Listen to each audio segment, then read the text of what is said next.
ಬಹಳ ಮುಖ್ಯವಾದಂತಹ ವಿಚಾರ ಏನಂತಂದ್ರೆ, ನಕಲಿ ಬುರುಡೆ ಸತ್ಯವನ್ನ ಚಿನ್ನಯ್ಯ ಒಪ್ಕೊಂಡಿದ್ದಾನೆ. ಬುರುಡೆ ತಂದಿದ್ದು ನಾನಲ್ಲ ಅಂತ ಚಿನ್ನಯ್ಯ ತಪ್ಪನ್ನ ಒಪ್ಕೊಂಡಿರೋದು.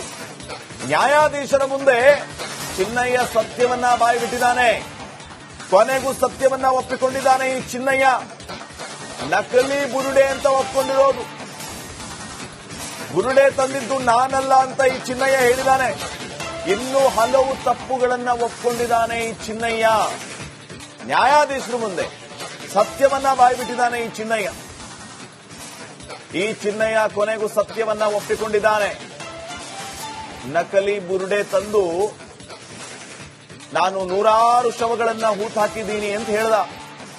ನನಗೆ ಆಶ್ಚರ್ಯ ಅಂತಂದ್ರೆ, ಈ ನಕಲಿ ಬುರುಡೆ ತಂದದ್ದನ್ನೂ ಕೂಡ SIT ಅವರು ಒಪ್ಕೊಂಡ್ಬಿಟ್ರಲ್ಲ. ಯಾವ್ದು ಅಸಲಿ ಯಾವ್ದು ನಕಲಿ ಅಂತ ಪರೀಕ್ಷೆನೂ ಮಾಡ್ಲಿಲ್ವಾ? ಈಗ ನಕಲಿ ಬುರುಡೆ ಅಂತ ಸತ್ಯ ಒಪ್ಕೊಂಡಿದ್ದಾನೆ ಆ ಚಿನ್ನಯ್ಯ. ಓಕೆ, ನಮ್ಮ ಘಟಾನುಘಟಿ ತನಿಖಾಧಿಕಾರಿಗಳಿದಾರಲ್ಲ, ಯಾವ್ದು ನಕಲಿ ಯಾವ್ದು ಅಸಲಿ ಅಂತ ಅವ್ರಿಗೂ ಗೊತ್ತಾಗ್ಲಿಲ್ವಾ? ಒಂದು SIT ಮಾಡಿಬಿಟ್ರು. ಅಲ್ಲ, ಆಗಿದ್ದೆಲ್ಲ ಒಳ್ಳೇದಕ್ಕೆ ಬಿಡಿ, ಆ ಮಾತು ಬೇರೆ. ಆದ್ರೆ ನಕಲಿ ಅಸಲಿ ಎನ್ನುವಂತ ವ್ಯತ್ಯಾಸವನ್ನು ಗುರುತಿಸ್ತಿಲ್ವಾ ಇವರು? ಈಗ ಆತ ಒಪ್ಕೊಂಡ ಸತ್ಯನ ನಕಲಿ ಅಂತ ಹೇಳಿ. ಒಪ್ಕೊಂಡಿರ್ಲಿಲ್ಲ ಅಂತಂದ್ರೆ ಇನ್ನು ಎಷ್ಟು ಕಡೆ ಆಗಿಸ್ತಿದ್ನೋ ಏನೋ, ಇನ್ನು ಎಷ್ಟು ಹಿಟಾಚಿ ಬರಬೇಕಾಗಿತ್ತೋ ಏನೋ.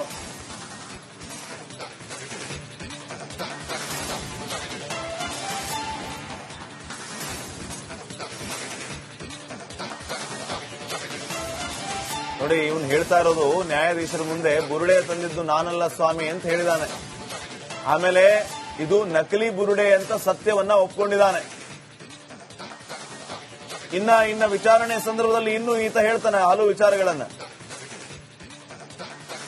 ಇನ್ನಷ್ಟು ಅಪ್ಡೇಟ್ಸ್ ಅನ್ನ ಕೊಡ್ತಾರೆ ನಮ್ಮ ಪ್ರತಿನಿಧಿ ದಿನೇಶ್. ಈಗ ಕ್ಷೇತ್ರದಿಂದ ನೇರ ಸಂಪರ್ಕದಲ್ಲಿ ದಿನೇಶ್. ಚಿನ್ನಯ್ಯ ಈಗ ಒಂದೊಂದೇ ವಿಚಾರಗಳನ್ನ ಆಚೆ ಬಿಡ್ತಾ ಇದ್ದಾನೆ. ನಾನು ನಕಲಿ ಬುರುಡೆ ತಂದಿದ್ದು ಅಂತ ಹೇಳ್ತಾನೆ. ಬುರುಡೆಯನ್ನ ತಂದಿದ್ದು ನಾನಲ್ಲ ಅಂತ ಹೇಳ್ತಾನೆ. ಮಾನ ಮರ್ಯಾದೆ ನಾಚಿಕೆ ಇದ್ದವರು ಈ ರೀತಿ ಮಾಡ್ತಾರ? ಇಡೀ ರಾಜ್ಯದ ಭಕ್ತರ ಭಾವನೆಯ ಜೊತೆಗೆ ಆಟ ಆಡಿದಂಥವ್ರು ಇಂಥವ್ರಿಗೆ ಏನ್ ಶಿಕ್ಷೆ ಆಗ್ಬೇಕು ಅಂತ ಯಾರೋ ಹೇಳಿದ್ರು. ಈತ ಬುರುಡೆ ತಂದು ಬಿಟ್ಟ, ಬುರುಡೆನು ಬಿಟ್ಟ. ಈಗ ಸತ್ಯವನ್ನ ಒಪ್ಕೊಳ್ತಾ ಇರುವಂತದ್ದು. ಇನ್ನ 10 ದಿನ ವಿಚಾರಣೆ. ಈ ವಿಚಾರಣೆ ಟೈಮ್ನಲ್ಲಿ ಇನ್ನೂ ಏನೇನು ಸತ್ಯಗಳು ಆಚೆ ಬರುತ್ತೋ, ಮುಂದೆ ಮಾರಿ ಹಬ್ಬ ಇದೆಯಾ ಹೇಗೆ?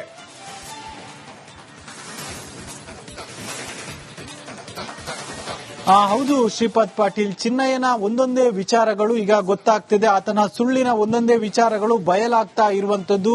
ಪ್ರಮುಖವಾಗಿ ಆತ ಏನು ಪಾಯಿಂಟ್ಗಳ ಅಗೆಯುವಂತಹ ಸಂದರ್ಭದಲ್ಲಿ ಬಹಳಷ್ಟು ಕಾನ್ಫಿಡೆಂಟ್ ಆಗಿದ್ದ. ಆದ್ರೆ ಆ ರೀತಿಯಾದಂತಹ ಒಂದು ಆತ್ಮವಿಶ್ವಾಸ ಈಗ ಕಂಡಂತೆ ಕಾಣ್ತಾ ಇಲ್ಲ. ಬಹಳಷ್ಟು ಸಪ್ಪೆ ಮೋರೆಯನ್ನು ಹಾಕೊಳ್ತಾ ಇದ್ದಾನೆ. ಜೊತೆಗೆ ಎಲ್ಲ ಉತ್ತರವನ್ನು ಕೂಡ ಅಸ್ಪಷ್ಟವಾಗಿ ನೀಡ್ತಾ ಇದ್ದಾನೆ, ಗಲಿಬಿಲಿಗೊಳ್ತಾ ಇದ್ದಾನೆ. ಈ ಹಿಂದೆ ಸ್ಪಷ್ಟವಾದಂತಹ ಉತ್ತರ ನೀಡ್ತಾ ಇದ್ದ, ಯಾವುದೇ ರೀತಿಯಂತ ಗೊಂದಲ ಇಡ್ತಾ ಇರಲಿಲ್ಲ. ಅಂದ್ರೆ ಆರಂಭಿಕ ತನಿಖೆಯಲ್ಲಿ ಇದ್ದಂತದ್ದು. ಆದ್ರೆ ಈಗ ಎಲ್ಲವೂ ಕೂಡ ಗೊಂದಲಮಯ ಆಗಿರುವಂತದ್ದು, ಉತ್ತರವು ಎಲ್ಲವೂ ಕೂಡ ಅಸ್ಪಷ್ಟ ಆಗ್ತಾ ಇರುವಂತದ್ದು.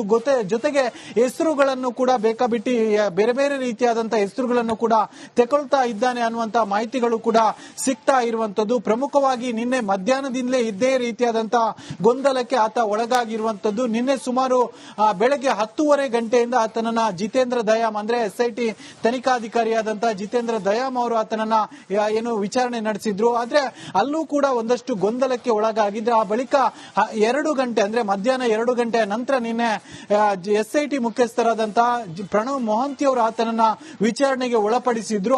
ಆ ಒಂದು ವಿಚಾರಣೆಯಲ್ಲೂ ಕೂಡ ಸಾಕಷ್ಟು ಅಸ್ಪಷ್ಟವಾದಂತಹ ಉತ್ತರಗಳನ್ನ, ಗೊಂದಲಮಯವಾದಂತಹ ಉತ್ತರಗಳನ್ನ ಆತ ನೀಡ್ತಾ ಹೋಗಿದ್ದ. ಹೀಗಾಗಿ ಬಹಳಷ್ಟು ಅನುಮಾನಗಳು ಕೂಡ ಶುರುವಾಗ್ತಾ ಹೋಯಿತು. ಅಂದ್ರೆ ಈತನ ಎಲ್ಲ ಉತ್ತರಗಳು ಕೂಡ ಒಂದಷ್ಟು ಗೊಂದಲದಿಂದ ಕೂಡಿಡ್ತಾ ಇತ್ತು. ಜೊತೆಗೆ ಆತ ದುರುದ್ದೇಶ ಪೂರ್ವಕವಾಗಿ ಒಂದಷ್ಟು ವಿಚಾರಗಳನ್ನ ಹೇಳ್ತಾ ಇದ್ದಾನೆ. ಜೊತೆಗೆ ಒಂದಷ್ಟು ಹೆಸರುಗಳನ್ನು ಕೂಡ ದುರುದ್ದೇಶ ಪೂರ್ವಕವಾಗಿ ಹೇಳ್ತಾ ಇದ್ದಾನೆ ಅನ್ನುವಂಥದ್ದು ಗೊತ್ತಾಗ್ತಾ ಬಂತು. ಆ ಬಳಿಕ ಈತನನ್ನ ಅನುಮಾನಗೊಂಡು ವಶಕ್ಕೆ ಕೂಡ ಪಡೆದಿರುವಂತದ್ದು. ವಶಕ್ಕೆ ಪಡೆದು ಈಗಾಗಲೇ ಅಂದ್ರೆ ಬಂಧನ ನಡೆಸಿ ಆತನನ್ನ ಕೋರ್ಟಿಗೆ ಹಾಜರುಪಡಿಸಿ ಆ ಬಳಿಕ SIT ಕಚೇರಿಗೆ ಕರೆದುಕೊಂಡು ಬಂದಿದ್ರು.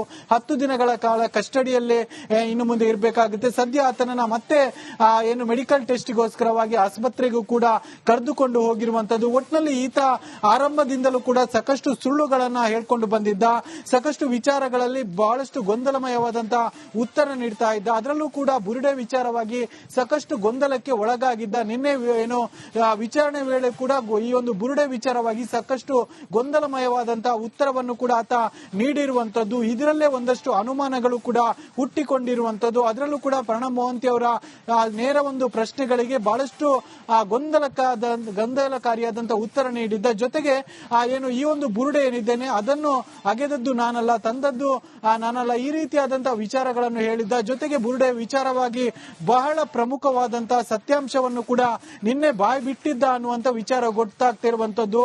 ಇದೇ ಇನ್ನೊಂದು ವಿಚಾರ ಏನಂತಂದ್ರೆ ಈತನನ್ನ ಕರ್ಕೊಂಡು ಬರುವಾಗ ಒಂದಿಷ್ಟು ವಕೀಲರು ಮತ್ತೊಬ್ಬರು ಬಹಳ ಜನ ಬಂದಿದ್ರಲ್ಲ ಈತನ ಪರವಾಗಿ ವಕಾಲತ್ತು ವಹಿಸೋದಕ್ಕೆ.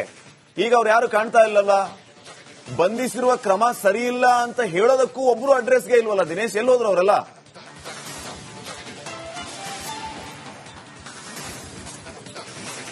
ಹೌದು ಶ್ರೀಪಾದ್ ಪಾಟೀಲ್, ಆತ ಯಾವಾಗ ಬಂಧನ ಆಗ್ತಾನೆ ಅದರ ನಂತರ ಆತನ ವಕೀಲರು ಕೂಡ ಕಾಣಿಸಿಕೊಳ್ತಾ ಇಲ್ಲ. ಈ ಹಿಂದೆ ವಕೀಲರು ಆತನ ಜೊತೆಗೆ ಇಡ್ತಿದ್ರು, 2 ರಿಂದ 3 ಜನ ವಕೀಲರು ಇಡ್ತಿದ್ರು. ಅಂದ್ರೆ ಆರಂಭದಲ್ಲಿ ಮಲ್ಲಿಕಟ್ಟೆ ಅಂದ್ರೆ ಮಂಗಳೂರಿನ ಮಲ್ಲಿಕಟ್ಟೆಯಲ್ಲಿ ನಡೆದಂತ ವಿಚಾರಣೆ ಸಂದರ್ಭದಲ್ಲೂ ಕೂಡ 3 ಜನ ವಕೀಲರು ಆತನನ್ನ ಕರೆದುಕೊಂಡು ಬಂದಿದ್ರು. ಅಲ್ಲಿ 2 ದಿನ ವಿಚಾರಣೆ ಸಂದರ್ಭದಲ್ಲೂ ಕೂಡ 3 ಜನ ವಕೀಲರು ಜೊತೆಗಿದ್ರು. ಅದರ ನಂತರ ಧರ್ಮಸ್ಥಳ ಭಾಗಕ್ಕೆ ಮಹಜರು ಪ್ರಕ್ರಿಯೆ ಕರೆದು ಅಂದ್ರೆ ಸ್ಥಳ ಗುರುತು ಏನು ಪ್ರಕ್ರಿಯೆ ಆಗಿತ್ತು ಆ ಸಂದರ್ಭದಲ್ಲೂ ಕೂಡ ಸಾಕಷ್ಟು ಜನ ವಕೀಲರಿದ್ರು. ಆರಂಭದಲ್ಲಿ 4 ರಿಂದ 5 ಜನ ವಕೀಲರು ಆತನ ಜೊತೆಗೆ ಇರ್ತಿದ್ರು. ಆ ಬಳಿಕ ಕಂಟಿನ್ಯೂ ಆಗಿ 2-3 ಜನ ವಕೀಲರು ಆತನ ಜೊತೆಗೆ ಇರ್ತಿದ್ರು. ಪ್ರತಿ ಸಲ ಕೂಡ ಅಂದ್ರೆ ಬೆಳಗ್ಗೆ SIT ಕಚೇರಿಗೆ ಬರುವಾಗ್ಲೂ ಕೂಡ ಆತ ವಕೀಲರ ಜೊತೆಗೆ ಬರ್ತಾ ಇದ್ದ. ಜೊತೆಗೆ ಆ ಉತ್ಖನನಕ್ಕೆ ಪ್ರಕ್ರಿಯೆಯಲ್ಲಿ ತೊಡಗಿದಂತಹ ಸಂದರ್ಭದಲ್ಲೂ ಕೂಡ ಆರಂಭದ 1-2 ದಿನಗಳು ಆ ವಕೀಲರನ್ನು ಆ ಒಂದು ಉತ್ಖನನ ಪ್ಲೇಸ್ಗೆ ಬಿಡ್ತಾ ಇರಲಿಲ್ಲ. ಆ ಬಳಿಕ ಅವರು ಒತ್ತಡವನ್ನು ಹಾಕ್ಲಿಕ್ಕೆ ಶುರು ಮಾಡಿದ್ರು. ಅಂದ್ರೆ ನಮ್ಮನ್ನು ಕೂಡ ಆತನ ಜೊತೆ ಇರಿಸಬೇಕು, ಉತ್ಖನನ ಸಂದರ್ಭದಲ್ಲಿ ನಾವು ಕೂಡ ಜೊತೆಗೆ ಇರ್ತೀವಿ ಅಂತ ಹೇಳಿದ್ರು. ಆ ಬಳಿಕ ಅವರನ್ನು ಕೂಡ ಉತ್ಖನನ ಪ್ರಕ್ರಿಯೆ ಜೊತೆಗೆ ಕರ್ಕೊಂಡು ಬರ್ತಾ ಇದ್ರು. ಅಂದ್ರೆ ಉತ್ಖನನ ನಡೆಯುವ ಜಾಗಕ್ಕೆ ಅವರನ್ನು ಕೂಡ ಕರ್ಕೊಂಡು ಹೋಗ್ತಾ ಇದ್ರು. ಆ ಬಳಿಕ ಕಂಟಿನ್ಯೂಸ್ ಆಗಿ ಆತ ಎಲ್ಲಿಗೆಲ್ಲ ಹೋಗ್ತಾನೆ ಎಲ್ಲ ಕಡೆಯಲ್ಲೂ ಕೂಡ ವಕೀಲರು ಜೊತೆಗೆ ಇರ್ತಿದ್ರು. ನಿನ್ನೆ ಆ ವಿಚಾರಣೆಗೆ ಹಾಜರಾಗುವಂತ ಸಂದರ್ಭ ಅಂದ್ರೆ SIT ಕಚೇರಿಗೆ ವಿಚಾರಣೆಗೆ ನಿನ್ನೆ ಸುಮಾರು 10:30 ಗಂಟೆಗೆ ಬಂದಿದ್ದ. ಆಗ್ಲೂ ಕೂಡ ಆತನ ವಕೀಲರು ಆತನ ಜೊತೆಗೆ ಇದ್ರು. ವಕೀಲರ ಕಾರಲ್ಲಿ ಆತ SIT ಕಚೇರಿಗೆ ಬಂದಿರುವಂತದ್ದು. ಆದ್ರೆ ಇವತ್ತು ಅಂದ್ರೆ ಬಂಧನ ಆದ ಬಳಿಕ ವಕೀಲರು ಎಲ್ಲೂ ಕೂಡ ಕಾಣಿಸಿಕೊಳ್ತಾ ಇಲ್ಲ. SIT ಕಚೇರಿ ಹತ್ತಿರವೂ ಕೂಡ ಅವರ ಕಾರ್ ಆಗ್ಲಿ ಅವರಾಗ್ಲಿ ಇಲ್ಲ. ಜೊತೆಗೆ ನ್ಯಾಯಾಲಯ ಅಂದ್ರೆ ಬೆಳ್ತಂಗಡಿ ನ್ಯಾಯಾಲಯದಲ್ಲಿ ಆತನನ್ನು ಹಾಜರುಪಡಿಸುವಂತ ಸಂದರ್ಭದಲ್ಲೂ ಕೂಡ ವಕೀಲರು ಎಲ್ಲಿ ಕಾಣಿಸಿಕೊಳ್ಳಿರಲಿಲ್ಲ. ಹೀಗಾಗಿ ಈಗ ವಕೀಲರು ಆತನಿಂದ ಅಂತರ ಕಾಯ್ದುಕೊಳ್ತಾ ಇದ್ದಾರೆ, ಆತನಿಂದ ದೂರ ಆಗ್ತಾ ಇದ್ದಾರಾ ಅನ್ನುವಂತ ಒಂದಷ್ಟು ಮಾತುಗಳು ಕೂಡ ಕೇಳಿ ಬರ್ತಾ ಇದ್ದಾವೆ. ಮತ್ತು ಆ ಬಂಧನ ಆಗ್ತಾ ಇದ್ದಂತೆ ವಕೀಲರು ಕೂಡ ಆತನಿಗೆ ಅಂತರ ಕಾಯ್ದುಕೊಂಡು ದೂರ ಆಗಿರುವಂತದ್ದು. Shripad Patil. Okay, thank you Dinesh ಮಾಹಿತಿಗಾಗಿ.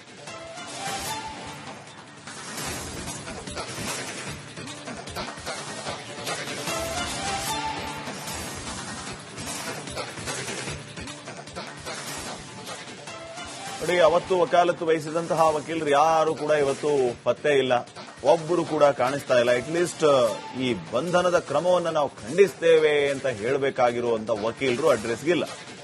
ಅವತ್ತು ಎಷ್ಟೆಲ್ಲ ಜನ ಕರ್ಕೊಂಡು ಬಂದ್ರು, ಎಷ್ಟೆಲ್ಲ ವಕಾಲತ್ತು ವಹಿಸಿದ್ರು, ಎಷ್ಟೆಲ್ಲ ಅವನ ಪರವಾಗಿ ಮಾತಾಡಿದ್ರು. ನಮ್ಮ ಭೀಮ ಬಂದಿದ್ದಾನೆ, ನಮ್ಮ ಭೀಮ ತೋರಿಸ್ತಾನೆ, ನಮ್ಮ ಭೀಮ ಹಂಗ್ ಮಾಡ್ತಾನೆ, ನಮ್ಮ ಭೀಮ ಹಿಂಗ್ ಮಾಡಿತಾನೆ, ನಿಮ್ ಭೀಮ ಕೂತಿದ್ದಾನೆ ಈಗ 10 ದಿನ ಒಳಗಡೆ.